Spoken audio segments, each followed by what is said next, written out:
வணக்கம். உங்கள் நெல்லை மாவட்டத்திலேருந்து வாசகனி போட்ட ஒரு விழிப்புணர்வு செய்தி.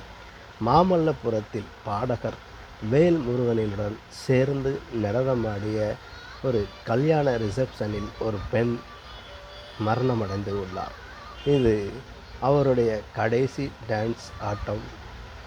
சந்தோஷத்திலும் ஹார்ட் அட்டாக் வருகிறது, நடனத்திலும் ஹார்ட் அட்டாக் வருகிறது, தூங்கிக் கொண்டு இருக்கும்போதும் ஹார்ட் அட்டாக் வருகிறது, காலையில் எழுந்தவுடனும் ஹார்ட் அட்டாக் வருகிறது. எப்போமெல்லாம் நாம் சந்தோஷம், துக்கம், துன்பம் எப்படிலாம் இருக்கிறோமோ மரணம் நம்மளை தேடி வருகிறது. இதற்கு என்னதான் செய்வது? இது காலத்தின் கொடுமையா அல்லது தெய்வத்தின் நிலையா என்ற கோணத்தில் எல்லாம் பார்க்கும் பொழுது மனிதன் ஒரு கடுகினை எடுத்து அதை 100 பங்காக வெட்டினால் எந்த சைஸு இருக்கும்? அந்த அளவுக்கு தான் அந்த உயிர். ஆக வாழ்வது கொஞ்ச நாள் தான். அந்த வாழ்க்கையை சந்தோஷமாக கழிக்கிறது தான் உண்மையான மனிதத்துக்கு அழகு என்று சொல்லிக் கொள்கிறேன்.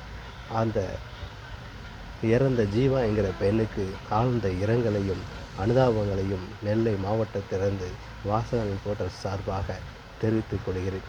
எல்லாம் வல்ல இறைவன் அவருடைய ஆத்மா சாந்தடைய வேண்டும் என்று பிரார்த்திக்கிறேன். வாழ்க்கைங்கிறது கொஞ்ச நாள் காலம்தான். அதில் எதற்கு இந்த போட்டி பொறாமைகள் அதிகமாக இருக்கிறது? இந்த போட்டி பொறாமைகள் அதிகமாக வர வரத்தான் மரணங்களும் அதிகம் இருக்கிறது. நீங்கள் சொல்லலாம், இன்றைக்கி 10 பேர் இறந்தாங்கன்னா நாளைக்கு இதே 20 பேர் பிறப்பாங்கன்ட்டு. உண்மைதான், ஆனால் இல்லைன்னு சொல்லலை. ஆனால் இப்போ இருக்கிறவங்க சாவுறாங்களே, உண்மையாக பழகினவங்க, நேசித்தவங்க, நம்ம கூட இருந்தவங்க, நேற்று தான் பார்த்தேன், இன்றைக்கி தான் பார்த்தேன், கடைசியாக என்கிட்ட பேசினார், இப்படி நம்ம சொல்கிறோம் இல்லையா? அதுக்கு பேர் தாங்க அன்பு, பாசம் எல்லாமே. ஒருத்தர் இறந்ததுக்கு அப்புறம் தான் எல்லாமே தெரிய வரும். ஆனால் இறக்கிறதுக்கு முன்னக்கூட்டி அவனை மனுஷனாக கூட மதிக்க மாட்டாங்க.